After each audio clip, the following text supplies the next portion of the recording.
the folks. You know the folks. So I think it was back in June when the Royal College of General Practitioners released their statement advising their members to halt the recruitment of physician associates. And I thought if they are halting it, they will work on a scope of practice in one shape or form, not knowing these guys had other intentions. I think it was September 24th, they released a new statement. From the statement, it is clear that these folks oppose the use of physician associates in general practice and that they believe that there is no role for a physician associate in general practice. Initially, I think there was going to be a clause in their position saying that physician associates that had been working for a number of years could still work the same way they were working, granted their supervisor was happy with it. But their council members voted against that. And you can see why, because there is no role for them. How then do you justify the ones that are currently working and allow them to work the same way they've been working? There was a bit of inconsistency there, and their members voted against that. What does it mean for the physician associate already working there? Clearly, the way you are working at the moment, they deem it inappropriate. They must come out with some guidelines on how they think those already in primary care should work. They have to restrict your practice. That is just a logical conclusion. You are not supposed to work here. You are already working here. Then do this. If their position is what it is, you can see undifferentiated patients. Royal College of General Practitioners. It's not a trade union. This is not a BMA.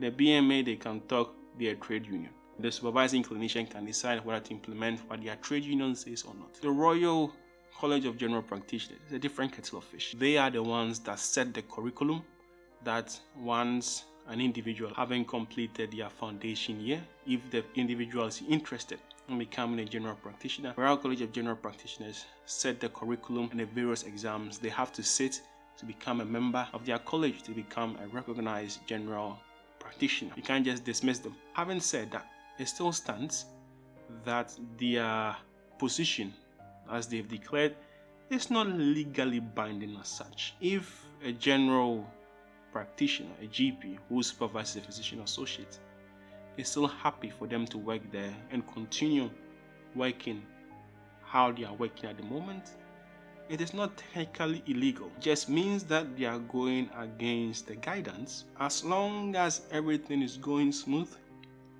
nobody will complain. But the day something goes wrong, you find out that though their statement was not legally binding, it was legally binding. What I'm trying to say is the doctor will be dragged mercilessly. They won't have a leg to stand on. That is the quagmire that physician associates working in primary care find ourselves today. I would not be exaggerating if I told those currently interested in becoming a physician associate, please hold on, don't apply. Wait, let whatever dust that needs to settle first. Don't embark on a journey that is just ups and downs with no certainty. Let the GMC regulators let us see what scope of practice comes out. Let us see what the Royal College of Physicians say. Let us see what the Royal College of General Practitioners say. I think currently they say there are about 2,000 PAs working in general practice. Begs the question, are their jobs in jeopardy? I don't know how the dust will settle. If the Royal College of General Practitioners say you are unfit to work in the general practice, I don't know what case can be made to say you are then fit to work in the hospital. If they say you are fit to work in the hospital, doing what you went to university and learned to do, or doing what they think they want you to do, because the two are not the same. Every physician associate, when you apply to your various universities to embark on a course, you were told you are going to learn how to diagnose, you are going to learn how to examine, how to manage diseases. To diagnose something means we don't know what the thing is in the first place. It has to be undifferentiated. In the first instance, you diagnosing it is what gives you the differentiation. They are all saying, all of them, BMA, Royal College of Physicians, Royal College of General Practitioners, they do not believe that the training we have is sufficient for us to do that. So I just ask myself, is it possible to sue anyone?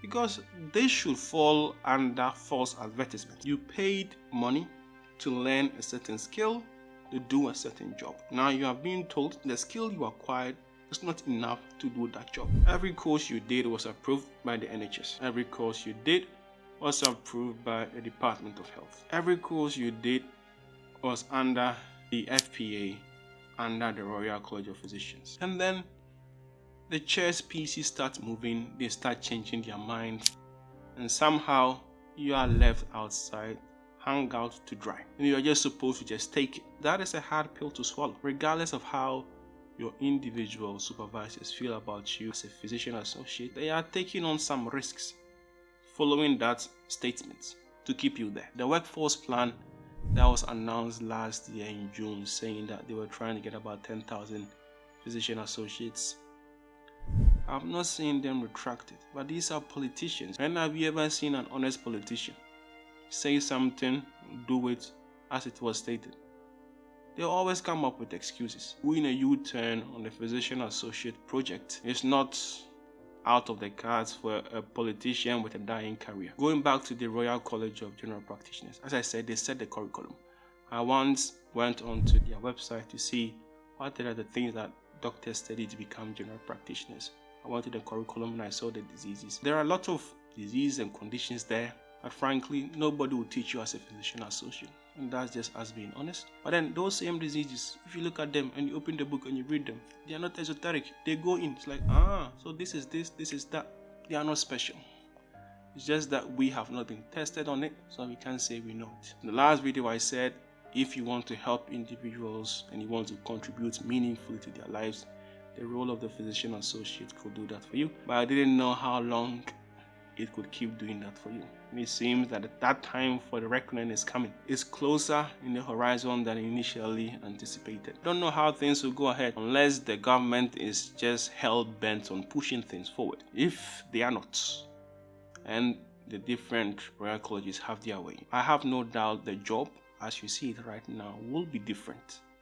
And whatever it becomes, it is dependent on the individual to decide if it is what they signed up for. Because what you signed up for, they don't agree with. What they will give you, you may not also agree with. And when that becomes the case, some hard decisions will need to be made. And for me, I know what I'll do.